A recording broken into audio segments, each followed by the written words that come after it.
9 सितंबर 2025 को झारखंड के पश्चिम सिंहभूम जिले में हो जनजाति के आदिवासियों ने उपायुक्त यानी कि डीसी के विरुद्ध प्रदर्शन किया। उनका आरोप था कि प्रशासन द्वारा उनके पारंपरिक स्वशासन तंत्र में हस्तक्षेप करते हुए गांवों के मुखियाओं, जिन्हें मुंडा कहा जाता है, को हटाया है। यह विवाद झारखंड के कोल्हन क्षेत्र में हो जनजाति की मानकी मुंडा प्रणाली और राज्य प्रशासन के बीच सदी पुराने संतुलन को खतरे में डालता है। ब्रिटिश आगमन से कई शताब्दियों पूर्व तक झारखंड के कोल्हन क्षेत्र की हो जनजाति अपने पारंपरिक विकेंद्रित शासन तंत्र के अंतर्गत रहती थी, जो विभिन्न हितधारकों की सामाजिक और राजनीतिक जिम्मेदारियों पर आधारित था। प्रत्येक गांव में एक मुंडा होता था, जिसकी नियुक्ति वंशानुगत रूप से होती थी।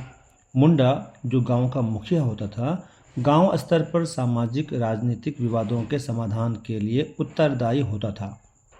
मानकी पीर का प्रमुख होता था।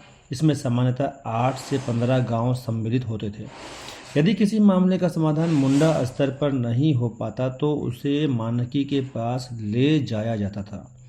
इस व्यवस्था की विशेषता ये थी कि इसका संबंध न तो भूमि राजस्व से था और न ही कराधान से। ये पूर्णतः आंतरिक, आत्मनिर्भर और स्वशासी तंत्र था, जिसमें बाहरी संप्रभु सत्ता का कोई हस्तक्षेप नहीं था।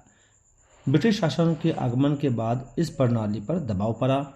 ईस्ट इंडिया कंपनी ने अस्थायी बंदोबस्त 1793 लागू कर जमींदारों को भूमि अधिकार दिए और कर वसूली शुरू की।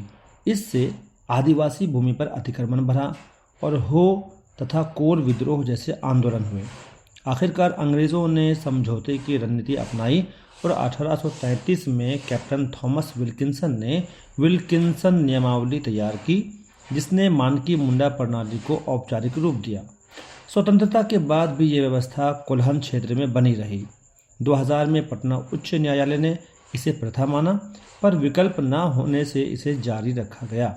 2021 में झारखंड सरकार ने इसे न्याय पंचायत के रूप में मान्यता दी, जो आज भी स्थानीय प्रशासन और विवाद निपटाने में भूमिका निभा रही है। ये पॉडकास्ट आपको अल्फा एकेडमी किशनगंज की तरफ से प्रस्तुत किया जा रहा है। मैं हूं आपका दोस्त मोहम्मद जौहर। मिलते हैं अगले एपिसोड में। जय हिंद।